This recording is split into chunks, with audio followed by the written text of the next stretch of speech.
Si vous êtes prêts, on va commencer la présentation. Donc, le but de cette présentation, c'est de vous montrer et de vous faire découvrir qu'est-ce que l'IFR, donc cette autre façon de voler, ces autres trafics avec qui on partage le ciel. Essayez de vous présenter rapidement les procédures qui existent pour l'IFR, pour que vous puissiez avoir en tête les menaces qui représentent ces IFR sur notre pratique VFR et qu'est-ce qu'on peut mettre en place comme barrière pour éviter ces menaces-là. D'accord ? Donc, c'est parti. Alors, le sommaire. On commencera par des définitions réglementaires, le déroulement d'un vol IFR, on verra les différentes phases. Ensuite, les positions particulières, donc c'est pas les positions je vole à l'endroit, je vole à l'envers, je fais une boucle ou un tonneau, mais voilà, des positions particulières dans les procédures IFR et la phraséologie associée. Ensuite, on réfléchira, est-ce que IFR, ça veut tout le temps dire qu'on est contrôlé ? Et on passera après une petite revue des aérodromes qui ont une activité IFR sur notre région, donc Lesquin, Merville, Calais, Touquet, Albert et Amiens. Ensuite, on discutera des menaces et des contre-menaces pour nous VFR par rapport à nos conflits, aux autres trafics IFR. Ensuite, on discutera de l'intérêt de l'IFR en aviation générale. Pour rappel, on a un avion IFR au sein du club, hein, c'est le PA28. Et on terminera par des questions et des discussions. Allez, c'est parti. Alors, on y va. Qu'est-ce qu'un vol VFR ? Donc là, c'est déjà une grande question philosophique. Qu'est-ce qu'un vol VFR ? Si on consulte le CERA, donc les règles européennes standardisées au niveau de l'EASA, les règles de vol à vue, c'est défini comme des vols effectués dans des conditions de visibilité et de distance par rapport aux nuages, au moins égales à celles qui sont spécifiées dans le tableau S5-1. Et là, c'est déjà à vous de jouer. Je vous donne 1 minute, top chrono, pour me retrouver les différentes distances horizontales et verticales dans les différentes classes d'espace aérien. Donc, vous répondez 1, 2, 3, 4, 5, 6, ceux que vous pensez être justes, et on va voir ceux qui ont raison ou pas. Il n'y a pas de raison que ce soit que moi qui travaille, hein, c'est aussi à vous de travailler. Alors, on va regarder le chat tout de suite. Hop. Je vous le raffiche ici. Donc, 1, 2, 3, 4, 5, 6.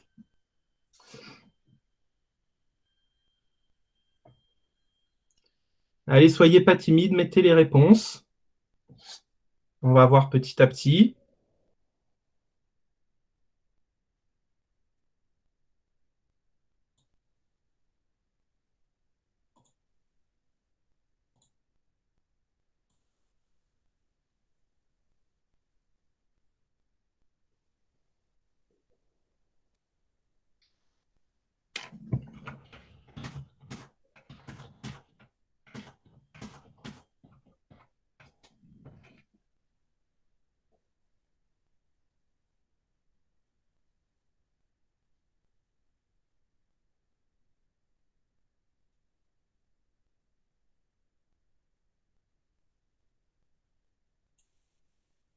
Est-ce que tout le monde m'entend? Est-ce que vous avez pu voir? Alors, on a des réponses.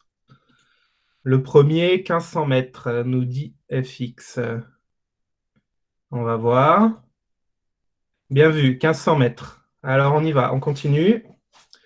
Le 2, 300 mètres, nous dit Étienne. Donc, 300 mètres, bien joué. C'était 300 mètres, Paul. Alors, on y va, on continue. Et essayez pas de chercher sur Google en parallèle. Hein. Ceux qui trichent, on vous voit. Vous avez tous les caméras affichées, alors je vous vois tricher. Alors, au niveau du 3, donc la visibilité en vol en dessous du FL100, c'est 5 km. Hop, je vais le rafficher. Au-dessus du FL100, c'est 8 km. la distance par rapport au nuage en espace F et G en dessous de 3000 pieds, c'est hors des nuages et en vue de la surface. Et j'ai simplement mis celle-là si notre vitesse est inférieure à 140 nœuds, 1500 mètres. Donc ça, c'est un petit tableau. Il est disponible dans votre guide VFR. Hein, donc essayez de l'avoir sous le coude quand vous partez en vol. Ça vous permet de savoir si vous êtes vraiment dans les clous. Donc voilà le vol VFR, la définition réglementaire d'un vol VFR. Maintenant, qu'est-ce qu'un vol IFR? Thomas, je te propose de représenter ta présentation. Il y a un participant qui a appuyé sur son bouton, donc tu t'es fait déprésenter. Rappuie sur le présenter maintenant pour qu'on te voit à nouveau. Alors, reprendre votre présentation, reprendre la présentation. Tac. OK. Là, c'est bon, hein, on devrait bien voir. C'est bon, David? C'est en train d'arriver, je pense. Moi, je ne te vois pas encore. Est-ce que les participants le voient?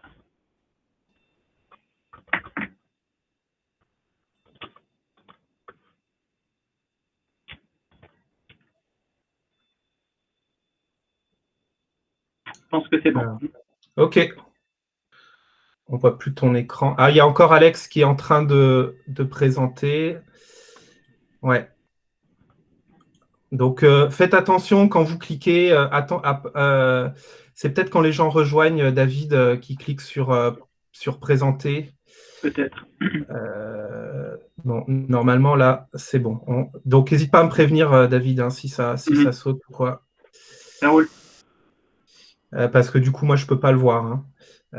Alors, le vol IFR. Qu'est-ce qu'un vol IFR? Les règles de vol aux instruments, règles applicables à tous les vols IFR, le CERA 5015. Ça va définir cette réglementation, l'équipement des aéronefs, les niveaux minimaux et la poursuite d'un vol, poursuite en VFR d'un vol IFR. Pardon. Donc, du coup, on peut se poser la question, mais alors on peut voler en IFR par toutes conditions météo, parce qu'effectivement, le vol IFR ici, dans sa définition réglementaire, ne mentionne pas de minimum météorologique. Donc, en fait, c'est un peu différent du VFR. Il y a une petite différence. Le déroulement d'un vol IFR. Donc, un vol IFR, en fait, on est tout le temps sur des rails. On est tout le temps... on a 4 phases précises qui sont chacune contrôlées par l'Air Traffic Control, par nos amis contrôleurs, la plupart du temps. Et ce sont des trajectoires précises qui permettent de réguler le trafic et aussi d'assurer la sécurité entre les vols IFR et bien sûr entre les IFR et nous. Petite note aussi, les vols IFR ne peuvent pas être en phase de croisière sous 3000 pieds. Donc déjà, on s'empêche sous 3000 pieds de rencontrer des IFR en croisière. Enfin, il faut garder en tête que le fait de mettre tous les vols IFR sur la même route, sur les mêmes routes, on sait comment ils vont naviguer et on sait anticiper si ces vols IFR vont avoir des conflits sur ces mêmes routes. Le système de route IFR, c'est assez complexe. Vous pouvez regarder sur l'AIP ou sur votre appli IVAC les cartes de croisière inférieures ou les cartes de croisière supérieures. Il y a pas mal de routes au niveau de la France. Donc, on ne va pas rentrer dans le détail, mais on va simplement prendre un vol entre Lille et Caen. On peut, sur les vols, router son trajet à la main en utilisant les cartes en route, mais c'est assez long. En fait, un pilote IFR, l'avantage, c'est qu'on peut passer par des logiciels qui vont nous proposer tout de suite des routes toutes faites. Et on a juste à suivre ces routes et à suivre ce qu'on nous propose. Il n'y a vraiment rien à réfléchir. Il y a beaucoup de services en ligne qui proposent des routages automatiques, notamment via Eurocontrol, qui gère tous les plans de vol en Europe. Donc, c'est ce que j'ai fait pour notre exemple, qui m'a proposé un routage automatique que nous allons voir.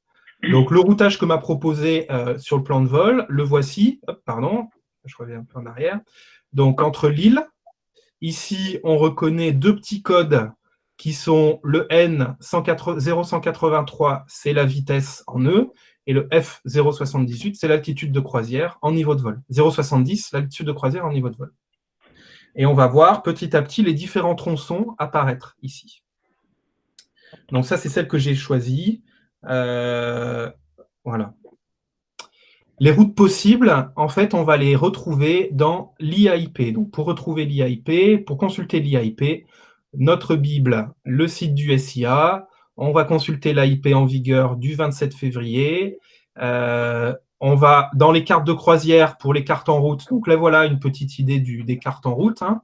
On reconnaît la zone de Paris où il n'y a rien du tout et on reconnaît notre classe, notre zone de Lille où il y a quelques routes qui y passent. Et enfin, la partie 3, on va avoir toutes les cartes des aérodromes. Et donc, j'ai un peu sauté, je suis allé un peu vite ici. Donc, la phase de décollage, on appelle ça la SID, Standard Instrument Departure. La phase de croisière, on appelle ça l'en-route. La STAR, qui est la phase d'approche, qui est la phase d'arrivée, pardon. Et enfin, l'approche, sur les Instrument Approach Charts, les IAC. Donc, les SID, les stars et les IAC, approches, correspondent à chacune pour un aérodrome. Donc, on les retrouve dans la partie aérodrome. Alors, on y va. On part de Lille sur notre Standard Instrument Departure. Automatiquement, le logiciel m'a proposé la Abbeville Sisseco, donc qui est un décollage de Lille, un virage à droite, on suit et on va jusqu'à Abbeville, qui est notre fin de SID. La SID, en gros, ce tronçon de SID, ça commence quand l'avion a quitté le sol, quand il est détectable par le contrôle. Donc, soit voilà, quand les roues ont quitté le sol ou à peu près vers 1000 pieds. Et ça se termine à un point qui se situe, qui rejoint une route aérienne. Donc, ici, Abbeville. Donc, cette carte ici à gauche, c'est les différentes SID en moyen radionave conventionnel pour les départs en piste 08 de l'Équin. Donc, on a notre Abbeville, on a celle de Cambrai, et il y en a 2-3 autres.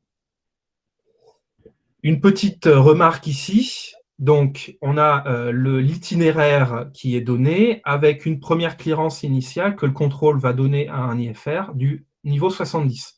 Mais ce qui peut se passer, c'est que en tant que trafic IFR, on peut recevoir une instruction du contrôle pour une raison ou pour une autre, de maintenir 3000 pieds le temps d'avancer sur ce tronçon, peut-être parce qu'il y a un trafic qui descend sur Beauvais ou sur Charles de Gaulle à cet endroit-là.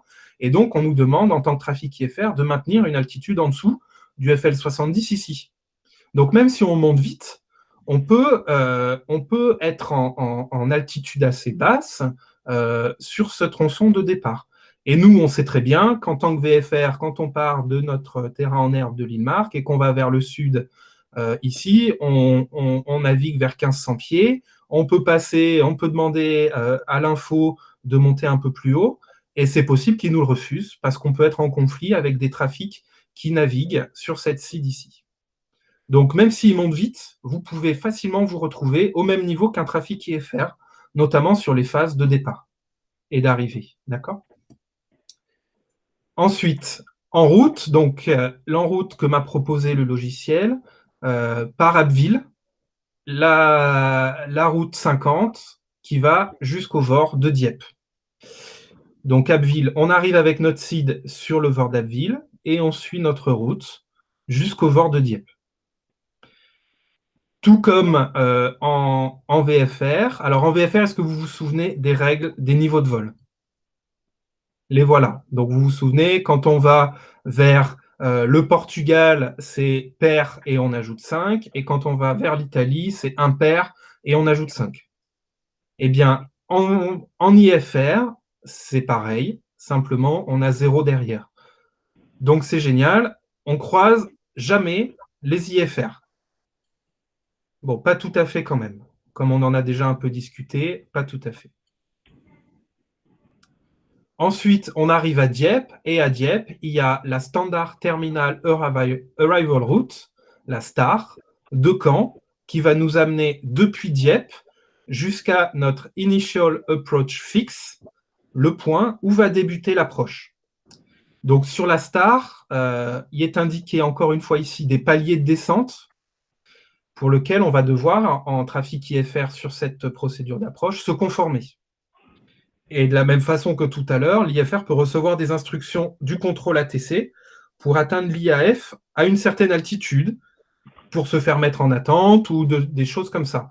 Donc, par exemple, ici, on nous demande de descendre 3300, 3300, 3000 en partant du FL70. Bah, le temps qu'on descende ici, on va passer du 70 à 3000. Peut-être que le contrôle va nous dire, attendez, il y a des choses qui se passent, il y a déjà des trafics à Caen, vous vous mettez en attente sur l'IAF à une hauteur de 4000 pieds. Et donc, nous, si on est avec notre trafic VFR en se baladant tranquillement vers 4000 pieds ici, eh ben, on peut avoir des trajectoires convergentes avec les trafics IFR. Donc, ensuite, on a atteint notre terrain de Caen et nous voici sur l'Instrument Approach Chart. Donc, chaque approche a une caractéristique, a comme caractéristique une visibilité et une DA, MDA, une hauteur de décision ou une hauteur mini de décision. Donc, vous voyez en bas à gauche de la charte d'approche, on a une DA et une VISI, RVR. Et la DA, une altitude. Et en fait, ce sont ça les minimaux météo qu'on utilise en IFR pour entreprendre, pour décider si on peut partir en vol ou pas, avec aussi des mini de décollage. Donc, on ne va pas rentrer dans le détail de ça, mais c'est ça qu'on utilise comme pilote IFR pour savoir si on part en vol ou pas. Chaque approche commence à l'IAF. Donc, on a rejoint tout à l'heure depuis Dieppe avec notre star, notre IAF, et en fait, on va suivre cette trajectoire en magenta ici, sur le long ici, pour rejoindre la finale. Et la finale, on va pouvoir descendre jusqu'à l'altitude de décision. Et quand on arrive à l'altitude de décision, soit on a la vue du terrain et on peut envisager d'atterrir, soit on effectue une remise de gaz pour revenir sur l'IAF et pour recommencer ensuite une approche. Alors, une petite note ici, quand il y a des IFR qui sont en finale pour atterrir et que vous êtes en VFR en tour de piste, c'est possible que le contrôle vous donne comme instruction de prolonger votre vente arrière le temps que le trafic IFR se pose. Donc, ça peut être un trafic IFR, un Cessna ou un A320 EasyJet à l'Équin, mais le contrôle peut vous dire attendez, j'ai un trafic IFR en finale, vous prolongez votre vente arrière pour assurer, ça permet d'assurer la séparation pour l'IFR et d'assurer votre séparation à vous. Donc, méfiance là-dessus. Par exemple, sur l'Équin, ils vous font prolonger la vente arrière, vous terminez en Belgique. C'est possible que le contrôle, il vous oublie, donc faites attention de ne pas traverser les frontières. Ou alors au Touquet, on vous demande de prolonger votre vente arrière et vous vous retrouvez au-dessus des falaises anglaises. Donc, faites attention quand vous prolongez comme ça. Mais c'est des choses qu'on peut vous demander. Au niveau des approches, il existe... Alors, juste, pardon, 2 secondes. Je coupe un truc ici. Il existe un autre type d'approche que les approches ILS ou VOR qu'on connaît assez. C'est des procédures MVL ou MVI, qui sont des manœuvres à vue libre ou des manœuvres à vue imposée. En fait, ça permet à des IFR, dans le cas où il n'y a pas de procédure aux instruments, où il y a une procédure aux instruments sur un seul côté de la piste, d'effectuer la procédure, de descendre sous les nuages et ensuite de terminer l'atterrissage de l'autre côté de la piste à vue. Donc, par exemple, ici, on reconnaît Merville. La procédure, c'est la procédure ILS pour la 22. Eh bien, imaginez que le vent, il souffle dans le sens de la 04. Eh bien, on va pouvoir descendre avec l'ILS, sur l'axe de l'ILS, jusqu'à une altitude de décision. Hop, on a l'altitude de décision, on voit le terrain, et on peut alors effectuer un genre de tour de piste pour contourner la piste et venir se poser face au vent. Donc ça, c'est le cas de la MVL où on n'a pas vraiment à suivre de trajectoire imposée, mais il existe aussi les MVI, les manœuvres à vue imposées, ou les VPT, qui utilisent des trajectoires précises, matérialisées soit par des repères au sol, soit par des éloignements qui sont chronométrés. Donc par ici là, c'est la MVI de Merville. Donc, on arrive dans l'axe de l'ILS et à 0,8 du DME Mike Echo Romeo, on ouvre à droite, on s'éloigne, on se rééloigne de ce côté et à 2,6 de Mike Echo Romeo, un virage à gauche pour venir se poser. Donc, ces procédures-ci, c'est des manœuvres à vue. Ils doivent les faire, les IFR, quand ils sont en vue du terrain, quand ils sont en dehors des nuages. Mais vous pouvez être en train de tourner en tour de piste d'un côté et eux sont en train de faire une procédure de l'autre côté. Donc, vous voyez la hauteur à laquelle ils font l'altitude de tour de piste, leur altitude de MVL ou de MVI, aux alentours de 600 et de 700 pieds ici. Merville, 1100 pieds le tour de piste. Donc, eux, ils peuvent tourner à 600 pieds comme un tour de piste basse hauteur. Donc, méfiez-vous. Quand à l'EPAG, ils font ça avec le Baron à 150 nœuds en vente arrière, ils vont un tout petit peu plus vite que vous. Donc, écoutez bien à la radio ce qui se passe. C'est aussi possible sur terrain contrôlé qu'on vous donne comme instruction d'effectuer un complet. Vous êtes en VFR, en tour de piste, on vous demande d'effectuer un complet pour que le trafic IFR puisse faire sa procédure à vue et puisse se poser sans trop de problèmes. Ça arrive par exemple au Touquet. Vous avez des jets d'affaires qui viennent faire des procédures à vue.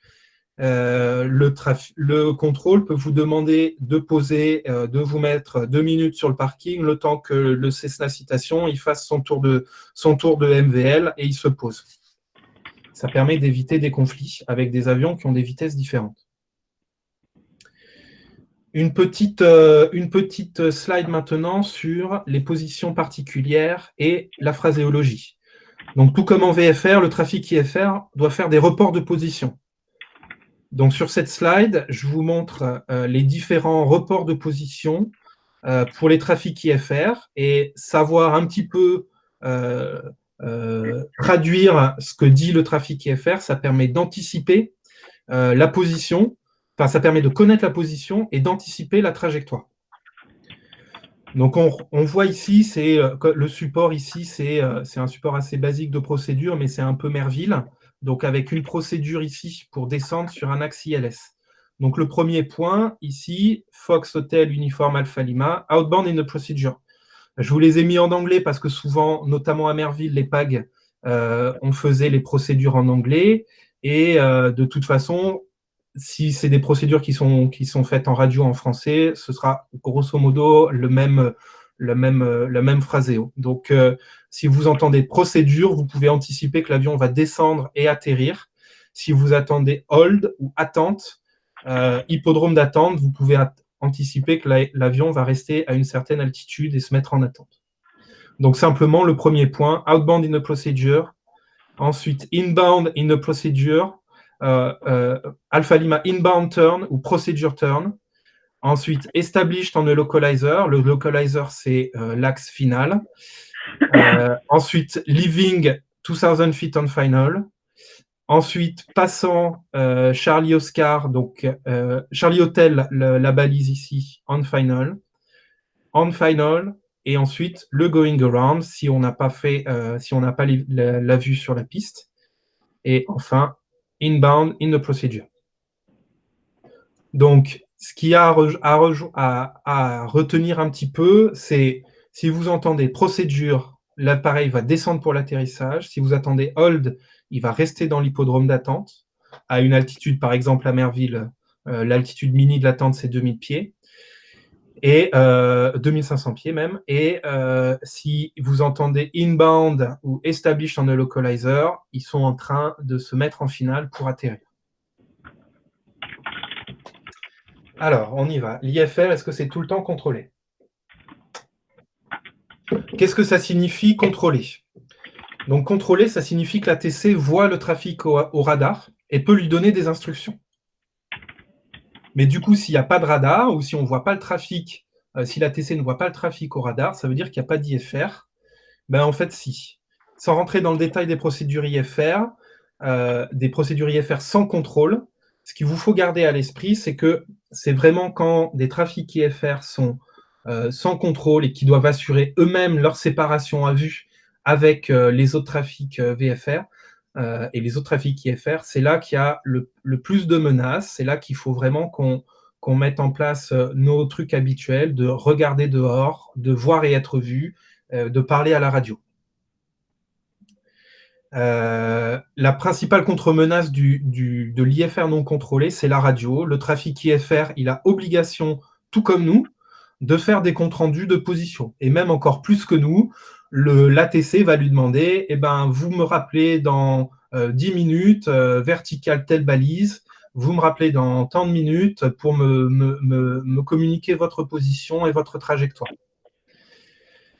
Et en plus, l'IFR, quand il est sans contrôle radio, il doit maintenir VMC. Donc, on peut trouver des trafics IFR sur des aérodromes non contrôlés et dans des espaces non contrôlés. Par exemple, on reconnaît notre jolie carte 500 millième.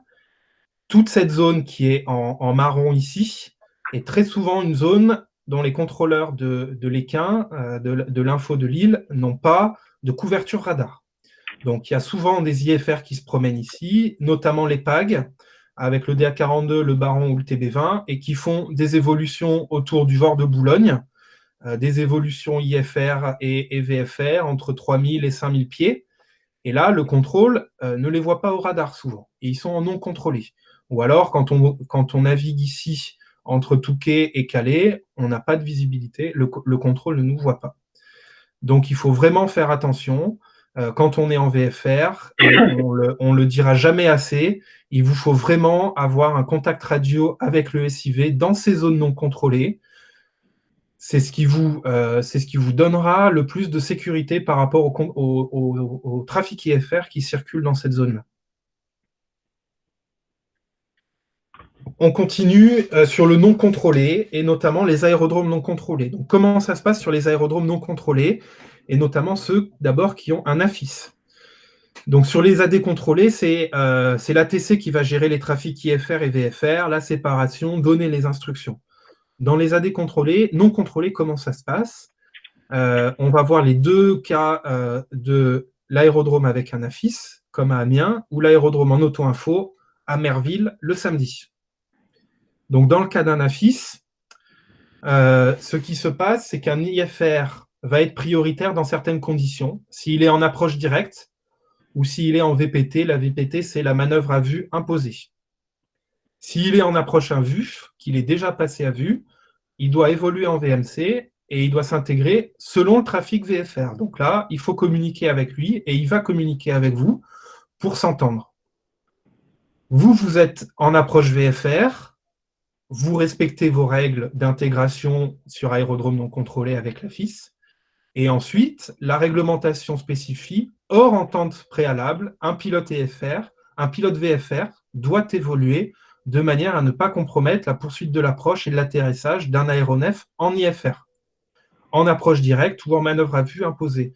Donc, si vous avez un IFR qui approche direct avec l'ILS qui va se poser sur la piste, vous devez avoir une trajectoire qui ne compromette pas son approche. Donc, si lui, il est en finale et que vous lui rasez la moustache en raccourcissant votre étape de base, déjà, vous n'allez pas être configuré et être préparé comme il faut pour votre atterrissage. Vous allez rusher, vous allez aller trop vite dans ce que vous mettez en place sur votre avion et c'est un motif de menace et d'erreur. Donc, prolongez votre vente arrière, attendez que le trafic IFR vous dépasse, mettez de la distance entre lui et vous, éloignez-vous un petit peu du terrain, attendez un peu, revenez, le temps que l'IFR se soit posé, qu'il ait fait son approche directe ou qu'il ait fait sa manœuvre à vue, et revenez vous poser. Vraiment, la seule façon d'être bien en sécurité dans ces cas d'aérodrome non contrôlé avec l'AFIS, c'est de demander à la radio, de lever le doute à la radio. L'AFIS, il est entraîné pour vous répondre, pour vous donner des infos, il va vous dire exactement où en est l'IFR et ce que va faire l'IFR. Et si vous ne comprenez pas ce que fait l'IFR, l'AFIS, il va vous expliquer. Donc vraiment, demandez. De la même façon, sur les aérodromes non contrôlés, demandez en auto-information, demandez à l'IFR ce qu'il est en train de faire. En fait, sur les aérodromes en auto-information, l'IFR, il va devoir faire comme vous. Il va devoir descendre, reconnaître l'aérodrome et rejoindre le début de vente arrière. Donc vous devez passer à une altitude au-dessus du tour de piste, lui aussi, reconnaître la piste en service, la manche à air, etc. Et ensuite vous intégrer dans la vente arrière comme vous avez l'habitude de le faire. L'IFR, il n'est pas prioritaire sur les autres trafics VFR. Donc encore une fois, à la radio, discuter avec l'IFR. Ok, tu es en jet, tu vas 1,5 fois plus vite que moi. Je te laisse t'intégrer en vente arrière. Moi, je vais m'éloigner un petit peu et m'intégrer derrière toi en mettant une bonne distance d'écart de 2 ou 3 minutes avant de venir m'intégrer sur la vente arrière. Donc, la meilleure façon, encore une fois, sur les aérodromes non contrôlés, AFIS ou auto-information, même avec d'autres trafics VFR, hein, c'est pareil, on lève le doute à la radio. On y va pour les aérodromes de la région. Donc, on attaque par... donc, sur les aérodromes de la région, on va en faire les principaux. Je vais vous montrer rapidement les différentes cartes de start, de départ SID et d'approche dans les cas particuliers pour vous montrer rapidement les trajectoires. Donc là, on l'a déjà vu tout à l'heure, c'est les stars. Alors non, on ne l'a pas vu, c'est la star, donc c'est l'approche pour les pistes 08, les arrivées pour la piste 08 et 26 à l'Équin. Donc les arrivées par Abbeville, Boulogne, Cambrai, voilà. On reconnaît un petit peu les trajectoires convergentes ici. Il passe à 2000 pieds hein, sur les arrivées. Donc même s'il y a la CTR ici qui nous protège, entre guillemets, il passe bas là. Hein. Donc quand vous traversez depuis l'île Marque et que vous allez au Touquet, que vous passez à 2000 pieds ici, vous pouvez être en conflit avec les avions qui arrivent sur l'Équin. Ça, c'est les procédures de départ 26 de l'Équin. Encore une fois, la menace principale, elle se situe ici. Les départs pour la 08, on l'a vu, encore une fois, les menaces. Ici, c'est les procédures d'approche pour les charts, les procédures d'approche pour la 08. Donc, j'ai mis en bleu la CTR, j'ai essayé de dessiner à peu près la CTR. Vous voyez la proximité des points whisky et des points novembre avec la CTR, et notamment avec ces procédures. Donc là, c'est les procédures d'arrivée AirNav, GPS, et vous voyez whisky, qui est ici, il est très très proche de cette procédure, qui est à 3000 pieds. Encore une fois, whisky ici, très très proche de cette procédure, à 2000 pieds. Donc méfiance quand on passe là, ça ne sert à rien de passer à 1900 pieds juste à côté de la CTR en se disant c'est bon, je ne suis pas dans la CTR, on l'a tous fait, moi le premier, hein, mais sans contact radio, ça je ne l'ai jamais fait, mais passer en contact radio avec l'info, dites-leur où vous êtes, ils vous informeront s'il y a EasyJet qui est en train de se poser sur cette airnav. Donc c'est vraiment des points de menace particulière, il faut vraiment passer avec le contact radio ici. Merville, donc Merville, des procédures de départ en piste 04 et en piste 22 qui vont vers Abbeville, qui vont vers le Vord de l'Équin. En fait, à Merville, ce qui est vraiment particulier, c'est quand la CTR n'est pas active, il y a quand même des trafics IFR sur le terrain. Alors maintenant, il y a un OTAM, quand la CTR n'est pas active, c'est seulement les IFR basés, donc ça limite à l'EPAG. Néanmoins, ça fait quand même un Baron, un DA42 qui sont deux bimoteurs qui naviguent à 120 nœuds sur les procédures d'attente et d'approche, voire 150 nœuds pour le Baron sur le départ, et ensuite les TB20 qui sont aussi en IFR. Souvent, ils s'entraînent autour et à proximité des balises NDB et ils font les procédures ILS ou alors les procédures AirNav qu'on va voir un peu plus loin. Donc, faites attention quand vous passez aux abords de Merville. Encore une fois, c'est la radio qui vous permettra de savoir ce qui se passe. Et en plus, dans le cas de l'auto où Merville est désactivé, la CTR de Merville est désactivée, les IFR, ils vont être soit en contact sur l'auto-info avec Merville, soit en contact avec l'approche de l'Équin. Donc, d'une façon ou d'une autre, mettez la radio et essayez de savoir s'il y a des IFR dans le coin pour que vos trajectoires ne soient pas conflictuelles avec eux. Donc ça, c'est les stars de la piste de 04 et des 22. Donc les approches, et vous voyez les deux hippodromes d'attente autour des deux balises où là se concentre pas mal de trafic IFR. Ça, c'est les procédures AirNav. Alors, pour la 04, le classique, quand on va au Touquet et qu'on passe au sud de Merville, qui est ici, vers Béthune, c'est facile, et ben, on passe en plein milieu de la procédure AirNav. Donc, même si on se dit, tiens, je suis à 5 nautiques de Merville, c'est bon, il n'y aura personne, eh ben non, ici, ils sont à 2000 pieds. Donc, faites attention, contact radio, contact radio, contact radio. Pareil, on va manger au resto à Calais, on longe, on m'a bien appris à naviguer en longeant l'autoroute A25 pour aller jusqu'à Calais, et ben paf, je passe à 2000 pieds, ici ils sont à 2500 pieds, j'ai 500 pieds d'écart, voire même moins, hein, parce qu'on peut monter un peu plus haut ici, il n'y a pas de, si je me rappelle bien, il n'y a pas vraiment de zone juste entre cet endroit-là, là, avec la frontière. Vous avez des possibilités de conflit avec les trafics IFR de Merville. Donc, la radio, encore une fois. Ça, c'est Calais. Les procédures de départ de Calais. Les procédures d'arrivée de Calais, qui sont sensiblement les mêmes. Donc, les IFR qui arrivent d'Angleterre, qui passent par Douvres, qui vont chercher Mike Kilo, l'IAF, et ensuite qui vont se faire les approches. Une petite note ici, vous voyez, la zone P26 de Calais qu'on connaît bien, eh ben, les trafics IFR, ils y pénètrent. Et si vous consultez l'AIP, en fait, cette zone P, elle a le droit d'avoir des trafics IFR qui sont en procédure. Donc, nous, en VFR, toujours, hein, en VFR, on n'y passe pas, c'est interdit pour nous. Les IFR, ils ont le droit d'y passer. Là, la remarque, c'est ce que j'ai dit déjà tout à l'heure, entre IFR et VFR, la notion de passer proche de tel ou tel point, c'est assez différent. Si vous décidez d'aller sur la côte, tout en évitant Calais, ce qui peut être quand même une bonne décision, n'oubliez pas que vous pouvez quand même rencontrer du trafic IFR. Ici, entre Calais et Mike Kilo, la distance, c'est 3 nautiques. Donc, vous pouvez vous dire, ah bah c'est nickel, je vais passer au nord-est de Calais, éviter la piste de Calais, m'éviter les trafics qui sont à Calais, je vais passer là, et ben bim, vous êtes en plein, vous traversez en plein la finale IFR de Calais. Donc, faites attention. Des fois, les grandes distances qu'on pense en VFR, c'est pas grand-chose sur les IFR, notamment avec les types d'avions sur lesquels on vole en IFR. Au Touquet, voici les procédures de départ, les procédures d'arrivée. Et ça, ce sont les procédures AirNav qui amènent un petit peu loin sur la mer.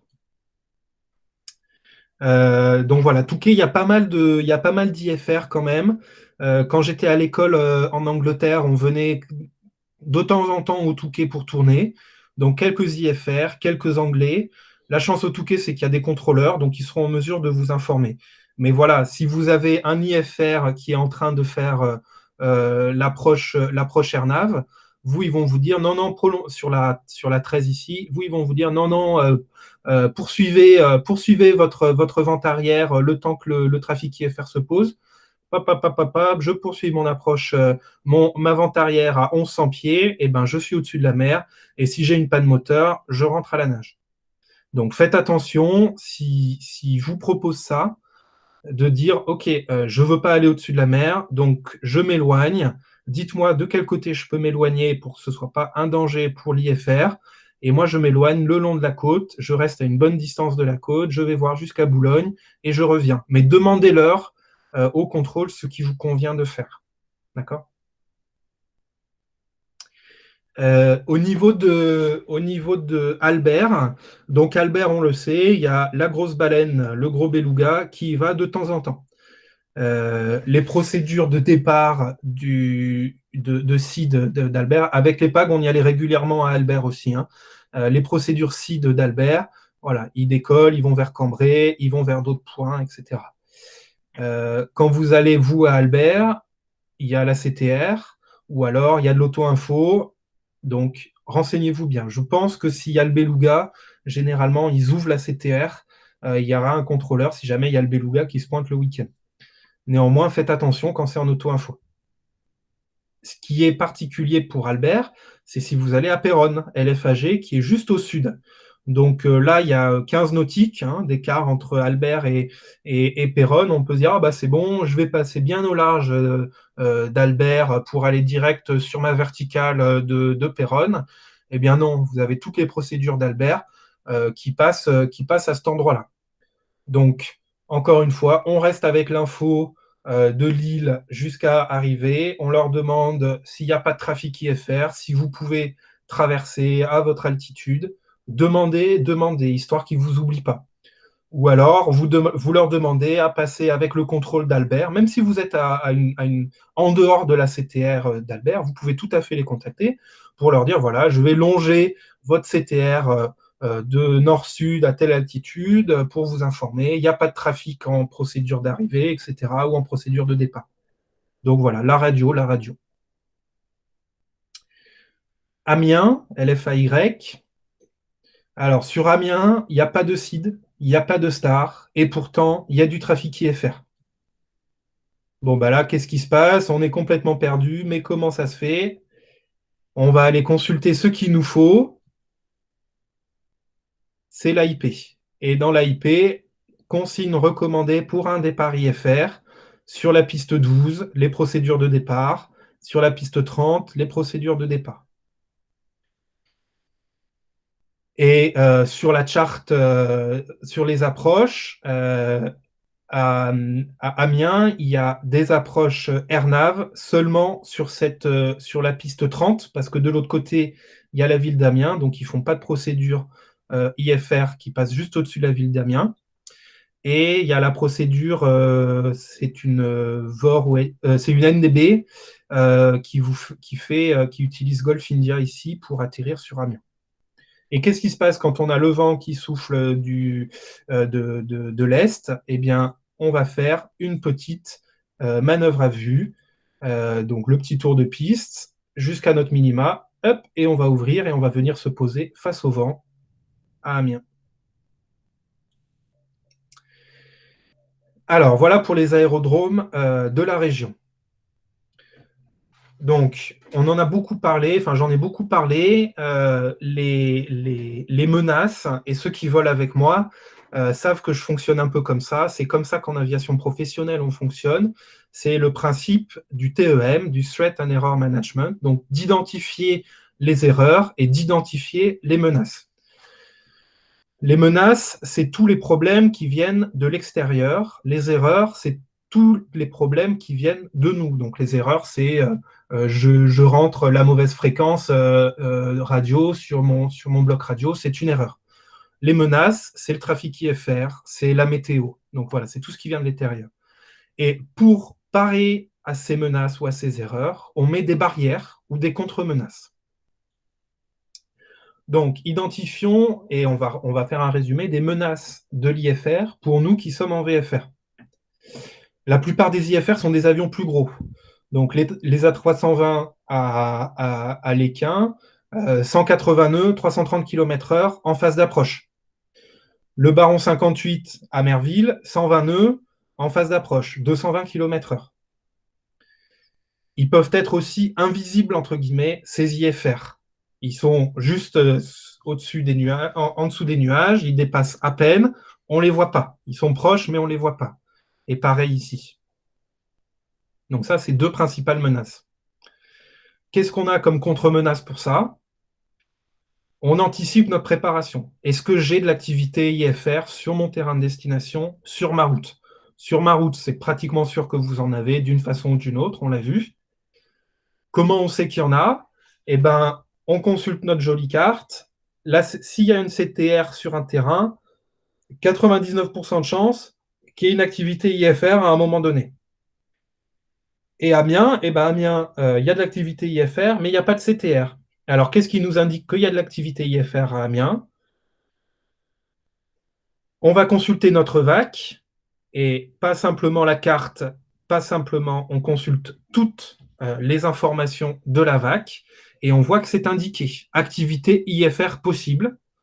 Et aussi sur notre carte 500 millième, c'est ce petit cône rouge qui indique qu'il y a une activité IFR. Vous pouvez regarder pour Calais, c'est pareil, Calais, il n'y a pas de CTR, il y a une TMA au-dessus de Calais, mais il n'y a pas de CTR.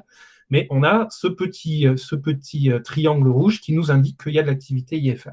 Et c'est marqué sur la VAC. Donc, quand vous allez à un terrain, même si vous y allez tous les jours, vous reconsultez votre VAC et vous vous remémorez que, ah bah tiens, il y a des IFR. Et effectivement, à Amiens, ils utilisent des procédures GNSS, donc GPS, et NDB. La majorité des balises radionaves, les NDB, les VOR, les ILS, les trucs comme ça sert aux IFR pour la route, pour les approches. Donc, si vous évitez de vous en approcher, si vous vous dites « Ah bah tiens, ma route VFR, je vais la faire passer pile poil au-dessus de Golf India », eh ben, c'est parfait. Les PAG, ils tournent. Il y a Valérie qui va en TB20 à Amiens faire des approches IFR sur Golf India. Et ben, vous allez pouvoir voir très très proche Valérie si vous faites une verticale sur Golf India. Donc faites attention quand vous naviguez proche des balises radionaves. Il y a souvent des IFR. La principale contre-menace, j'en ai pas mal parlé, c'est la radio, voire même et surtout en espace non contrôlé. Donc, quand on navigue, ah bah tiens, la TMA ici, là, qu'on a parlé tout à l'heure, le long de la 25, elle est à 4500 pieds, et ben je vais naviguer à 3000 pieds, comme ça j'ai personne à appeler, je fais très attention à ne pas passer en Belgique, parce qu'on m'a dit qu'il ne faut surtout pas que je passe en Belgique. Je fais très attention avec le GPS à bien longer la CTR de Merville. Et ben on l'a vu, il y a les procédures de Merville qui traversent ici. Il y a même certaines procédures à Merville qui dépassent un petit peu, procédures IFR à Merville qui dépassent un petit peu la frontière. Donc quand vous passez ici, vous êtes en conflit. Et de la même façon, on l'a vu, quand vous allez chercher vos points novembre, vos points whisky pour descendre dans le sud, vous avez les procédures de l'équin qui y passent. Donc, contrôle radio, même si vous êtes en dehors, vous appelez le SIV, vous appelez l'info. Ils sont là pour vous aider, ils sont là pour vous informer des trafics. Voilà. L'autre menace, voir et être vu. On ne pilote pas à l'aveugle, surtout en VFR. C'est notre principale défense, que ce soit pour voir les trafics VFR, pour voir nos amis planeurs, nos amis ULM, les parachutistes. On regarde, on a les yeux dehors. Quand on a des passagers avec nous, on leur dit « vous regardez dehors ». Moi, quand j'emmène des gens, bon, ça dépend avec qui je vole, mais quand j'emmène des gens, je leur dis bah, celui qui voit un trafic avant moi, il a gagné 10 €. Et d'habitude, ça marche. Hein. Les gens, ils regardent bien dehors et ils ont bien envie de voir d'autres trafics avant moi. Quand je vois qu'ils en gagnent trop, par contre, là, c'est moi qui suis pas bon et je commence à regarder encore plus dehors et à éviter de perdre trop d'argent. Et être vu, c'est mettre les phares. Donc, vous pouvez garder vos phares. Gardez vos phares. C'est ce qui vous fera qu'on vous voit de loin et qu'on vous repère et qu'on permet d'anticiper vos trajectoires. Et les autres avions aussi, la majeure partie du temps, on leur dit de garder les phares. Ça dépend des compagnies aériennes, mais si j'ai quelques souvenirs de ce que j'ai vu, sous le niveau de vol 100, la plupart des compagnies aériennes vont mettre leurs phares. Comme ça, vont mettre certains phares, comme ça, vous pourrez les voir. Donc, n'hésitez pas, vous aussi, à le faire. Alors, on y va. Les avantages de l'IFR en aviation générale. Donc, peut-être vous avez l'impression qu'il y a beaucoup de contraintes au niveau de l'IFR. Ouh là là, c'est compliqué. Il y a beaucoup de routes, il y a beaucoup de choses. Mais en fait, c'est facile. Donc, on a notre joli PA28 qu'on aime tous, qui est trop beau avec ses jolis écrans.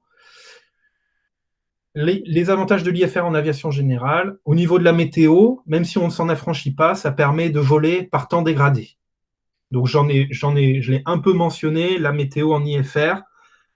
S'il n'y a aucune visibilité, comme on a eu là pendant 15 jours à la suite au mois de janvier, aucune visibilité, l'IFR, il ne décolle pas. Hein. Vous avez entendu, même à l'Équin, les EasyJet ou les Hop, ils étaient bloqués, personne ne pouvait décoller, personne ne pouvait atterrir. On ne s'en affranchit pas de la météo, mais ça permet de voler quand même par temps dégradé.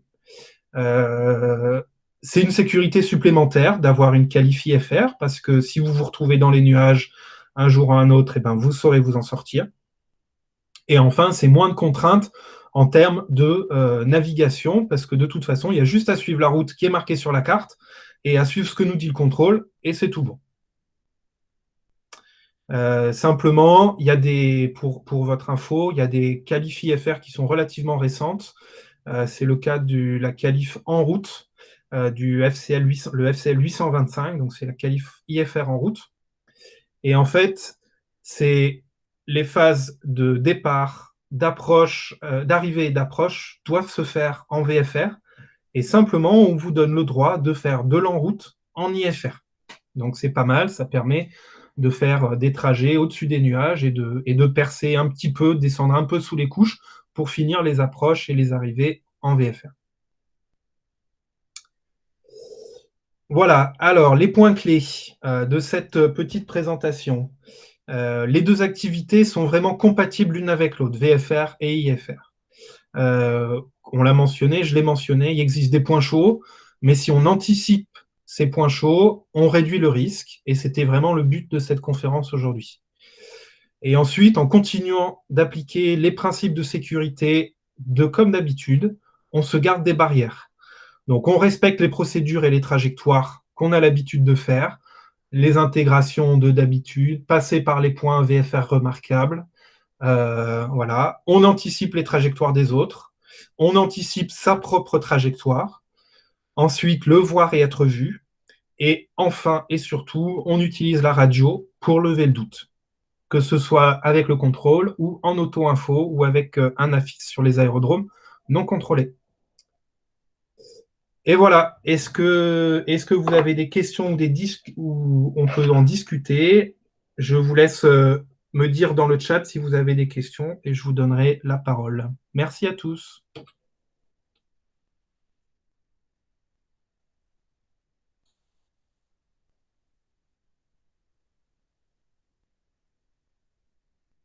Avec grand plaisir. 43 participants, eh ben dis donc. Alors David, les hauteurs en IAC sont-elles les mêmes pour tous les IFR? Comment les contrôles mettent les appareils en attente? Empruntent-ils tous le même chemin? 3-6. En totalité, les manœuvres peuvent-elles être faites en totalité avec les PA? Quels sont les équipements indispensables pour... Alors, David, est-ce que tu peux me préciser ta première question, les hauteurs des IAC? Tu parles des decision altitude et des minimum decision altitude, c'est ça? Est-ce que David est encore là? Alors, en attendant qui... Ouais, David? Oui, oui, dans le chat. Est-ce que tu peux me préciser ta première question? Qu'est-ce que tu appelles les hauteurs? Les IAC, il y avait effectivement des notions d'auteur. La question que je me posais, c'est est-ce que tout le monde emprunte exactement le même chemin? Est-ce que tout le monde est à la queue leu? Ou est-ce qu'il y a des IAC qui se font à différentes hauteurs, qui sont empilés les uns sur les autres? C'est vraiment exactement qui empruntent le même chemin de manière strictement identique, à la fois sur la hauteur et sur le chemin. Alors, ce sera, par exemple, tu vois, à Caen, sur la charte de Caen, là, tu la vois.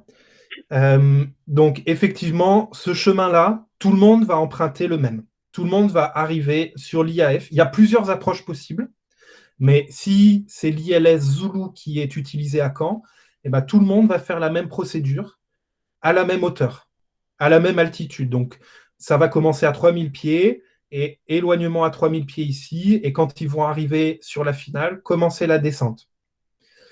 Donc effectivement, c'est pour ça qu'il y a des attentes, c'est qu'on va éviter de mettre tout le monde à 3000 pieds au même moment. Donc les attentes, ils vont empiler les avions les uns au-dessus des autres avec des espacements plus ou moins importants selon les catégories d'avions, entre des 320, entre des Cessna, etc. Mais sinon, s'il y a un A320 qui va à Caen, eh ben, il va suivre la même procédure que le Cessna ici. La seule chose qui va changer, ce sera effectivement selon les équipements de l'avion, les hauteurs minimum ou les altitudes minimum à laquelle on peut voir la piste. Enfin, même là, tu vois, c'est la même alti. Ici, sur l'approche de catégorie, sur l'approche ILS, donc ça, A, B, C, D, c'est les catégories d'avions. Donc les A, c'est les TB20 et les Cessna.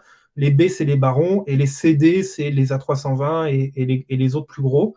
Donc, selon les catégories d'avions, ils ont les mêmes altitudes. Donc là, tu vois, à 400 pieds, 440 pieds d'alti, le pilote dans son Cessna 172 ou le pilote dans son EasyJet A320, eh ben, ils devront voir la piste ou remettre les gaz. Est-ce que ça répond à ta question? Oui, bien sûr, merci. Ensuite, au niveau du... Donc oui, donc tous les appareils sur le même chemin, sur les attentes, voilà, on va dire, eh ben, écoutez, il y a un A320 en attente, en approche, vous vous mettez en attente 2 minutes, le temps qui se pose, et après on vous mettra. Et c'est comme ça qu'ils séquencent les avions. Les Anglais, ils aiment beaucoup faire des attentes, mettre tout le monde les uns sur les autres, les stacker dans les attentes, comme ils disent. Et ensuite, quand il y en a un qui s'est posé, bah, dire allez, c'est à ton tour, tu peux y aller, tu peux descendre sur l'approche. En France, j'ai visité Charles de Gaulle il y a quelques semaines et discuté avec les contrôleurs de Charles de Gaulle là, dans le cadre de ma formation de cadet, enfin feu ma formation cadet. Les contrôleurs, ils ont plus l'habitude de ralentir les gens et de mettre les gens à la queue leu sur les trajectoires pour intercepter les ILS. Voilà, c'est des politiques différentes de contrôle. Sur les virages à 3,6 nautiques de Mike Echo Romeo, alors, soit on l'a fait au GPS, généralement on calculera les temps d'éloignement sur 3,6 nautiques. Alors, je vais reprendre par exemple la VPT de Merville, bim bam boum, elle est là. Donc ici, ils mettent par exemple 2,1 nautiques pour ce tronçon-là. Eh bien, ce qu'on va faire, c'est en préparant l'approche, on va calculer à notre vitesse d'approche combien de temps je vais mettre pour faire ces 2,1 nautiques. Et ensuite, combien de temps je vais mettre pour faire ces 1,4 nautiques. Et on va prendre des tops et on va mesurer au chrono cet éloignement. À la fin de mon chrono, virage à gauche sur le 217 jusqu'à mon éloignement. Et en fait, la distance par rapport au DME ici va plutôt servir de confirmation. Mais ces éloignements-là de VPT se font plutôt en temps et on confirme et on vérifie nos temps d'éloignement avec des distances par rapport au DME ou par rapport à d'autres supports physiques au sol. Les manœuvres peuvent être faites en totalité avec le PA des appareils. Alors en fait, ça dépend. Alors au niveau des approches, au niveau des routes, oui, l'IFR, c'est obligatoire pour l'IFR d'avoir un pilote automatique.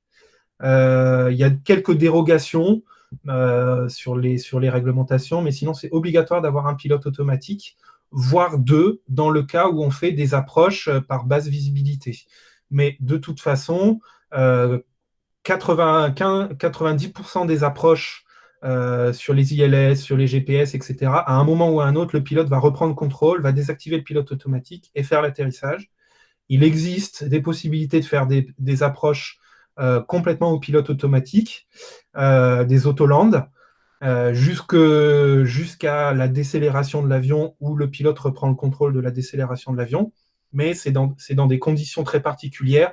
Il faut que, notamment des conditions d'équipement, d'instruments de l'avion. Il faut qu'il y ait 2 pilotes automatiques, il faut qu'il y ait un certain nombre d'instruments à bord qui ne soient pas dégradés pour pouvoir faire ces autolandes-là. Et les équipements indispensables pour qu'un appareil soit homologué IFR, en fait, ça va être défini par la réglementation et défini par le constructeur de l'avion. Et je sais plus, j'ai plus en tête exactement.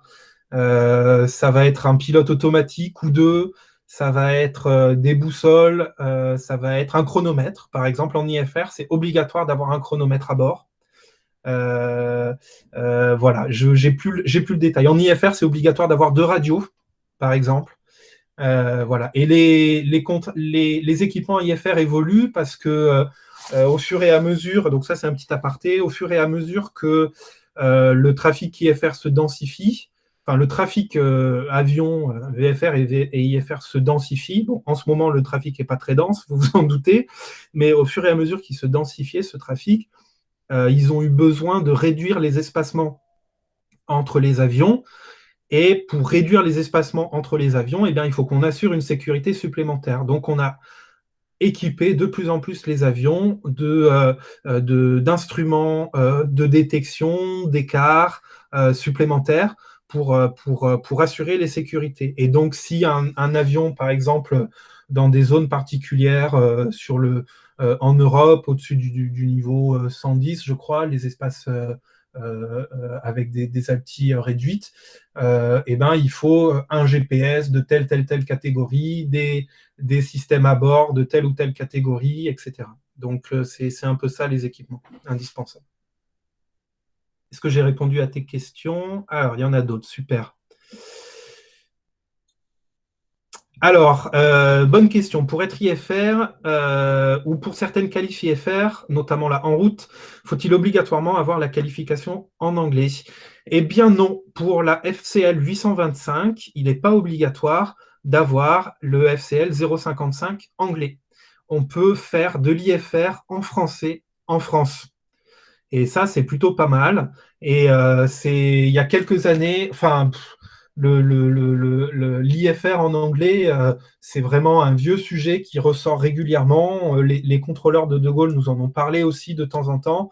Ça ressort. Euh, euh, pour l'instant, il y a eu des grosses levées de boucliers de pas mal de syndicats, de pas mal d'organisations, notamment les contrôleurs. Hein, ils sont pas complètement d'accord pour passer en anglais, hein, les contrôleurs de Gaulle, etc. Pour l'instant, on peut quand même faire de l'IFR en français. Ça dépend de la qualif. Donc, je n'ai pas exactement le détail. Moi, par exemple, ma qualif IRSE, je ne suis pas sûr que je peux l'obtenir si je n'ai pas le FCL 055. Mais par contre, la qualif en route, on peut l'obtenir sans le FCL 055 langue anglaise. Voilà. Donc, c'est pas mal. Et ensuite, alors, je la reprends. Un vol IFR peut-il arriver à Bondu?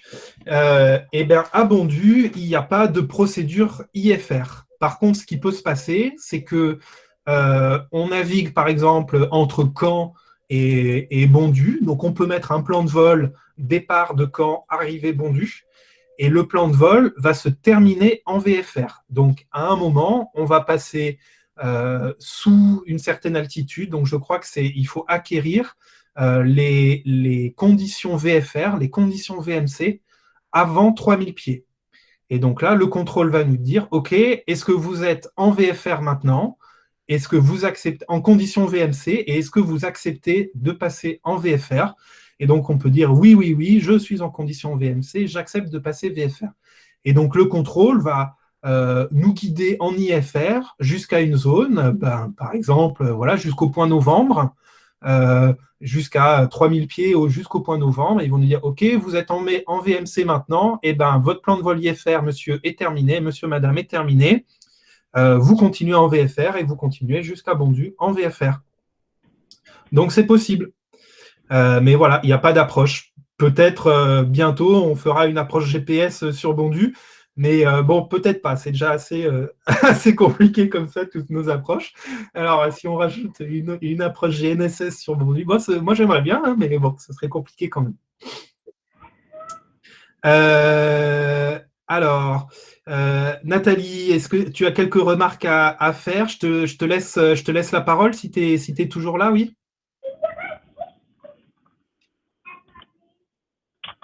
Alors, tu as encore ton micro désactivé. David, c'est à... Voilà, je suis là. Ah. Bonjour. Vous m'entendez là? Très, très bien. Ouais, bah, super, déjà un très grand merci pour faire ça. En fait, c'est très intéressant. Mais les petites remarques à faire, c'était surtout quand tu parlais menace et erreur. Menace, ça ne vient pas seulement de l'extérieur. Je t'en donne un exemple. Quelqu'un qui se surestime, c'est une menace qui vient de l'intérieur. Mais bon, c'est bien, c'est très bien de traiter ça. Ce que je trouvais très bien, longer le CTR, tu peux par GPS, mais c'est dangereux. c'est légal, mais dans le pire des cas, faut même pas rentrer en collision. Un gros porteur, tu rentres dans le silage, dans la turbulence de silage et t'es pas bien vu. Bah ouais. Euh, sur ce qui est IFR, c'est ce que je fais en ligne aussi, c'est-à-dire on ne peut pas sous-estimer l'importance du pilotage de base IFR. Ouais. C'est-à-dire les 5 heures de pilotage sans référence visuelle à l'extérieur. En fait, c'est très très limité. Moi, je vois ça chez les pilotes de ligne qui sont entraînés et il y en a beaucoup qui n'ont pas assez de base, de pilotage de base IFR. Je suis passé par un moment où on avait unreliable airspeed, donc on avait des indicateurs de vitesse à gauche, à droite qui ne correspondaient pas. Ah ben, je te garantis, le truc le plus important, c'était, parce que normalement tout le monde devrait connaître, c'est attitude, Et puissance. Ouais. et puissance, voilà, et ça Ouais. marche. Ouais. Ça, je te le garantis. Une dernière petite remarque, en fait, sur le pilote automatique, c'est pas nécessaire en IFR. C'est nécessaire en fonction des minima. Oui. C'est-à-dire quand on va faire des approches avec des minima des autolandes, oui, là on a besoin. Mais jusque normalement 200 pieds, 550 mètres de visi, on n'a pas besoin. N'y allez pas quand même, parce que bon, c'est limitant. Ouais. Euh, Mais oui, après, je me souvenais plus des conditions. Je crois qu'il y a une réglementation qui dit c'est possible de. Enfin, après, ça dépend de ce que met l'opérateur. Certains opérateurs vont dire non, non, s'il y a pas de pilote automatique, vous pouvez pas partir. Moi, j'ai souvenir de l'EPAG où une des restrictions qu'il y avait, c'était s'il n'y a pas de pilote automatique, on ne peut pas partir pour un vol de plus de 2 heures.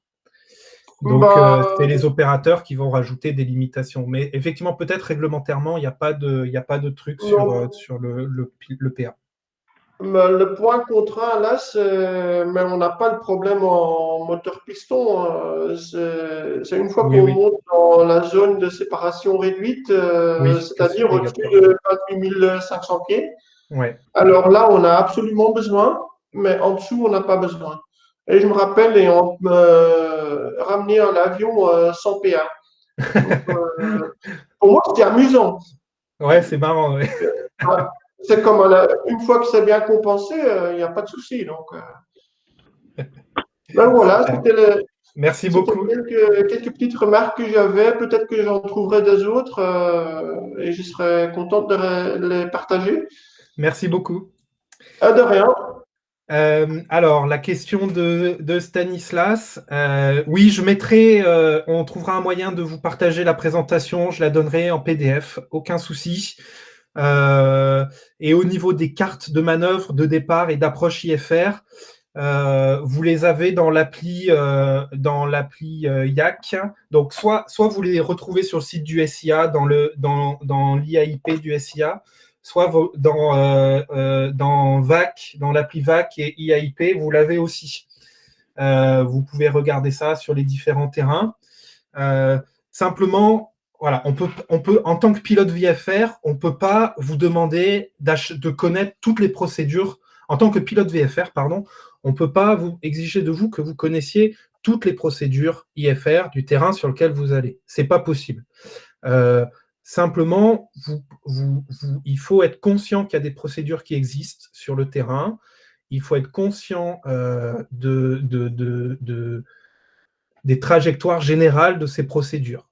Voilà, ces procédures IFR, elles peuvent sortir des CTR, elles peuvent descendre assez bas sur nos trajectoires. Donc, les consulter, c'est bien. Par contre, en anticipation de vos vols, voilà, vous faites un bondu Touquet en longeant, comme on a dit exactement ce qu'il ne faut pas faire, la CTR de Merville. Vous consultez les cartes en préparation, les cartes d'approche de Merville. pour vous dire, ah ben tiens, celle-là, elle passe à 2000 pieds, ah ben tiens, celle-là, elle passe là. Voilà, vous pouvez pas tout connaître et tout lire sur les cartes IFR. Vous êtes des pilotes VFR, vous n'êtes pas des pilotes IFR.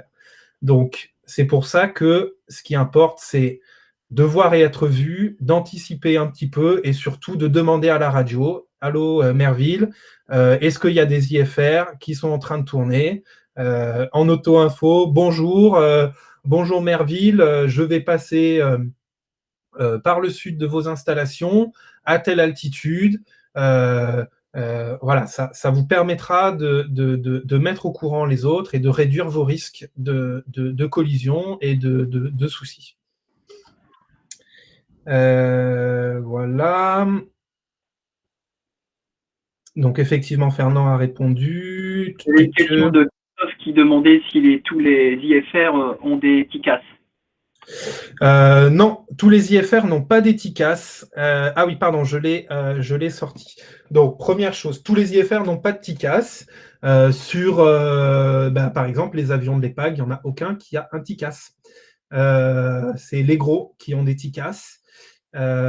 D'autant plus, donc ça c'est la première chose. La deuxième chose, le TICAS, il y a un bouton on-off dessus, même si en ligne c'est interdit de les désactiver, et ben c'est possible que ce soit désactivé ou c'est possible que les pilotes oublient de le mettre. Voilà, une erreur.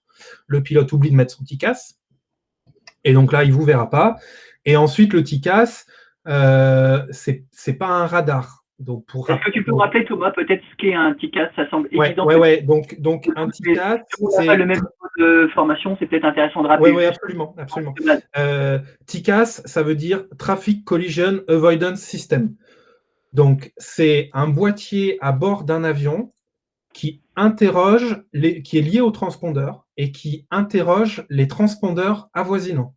Et il envoie des signaux aux autres transpondeurs autour de lui pour les repérer et pour connaître leur trajectoire et leur altitude.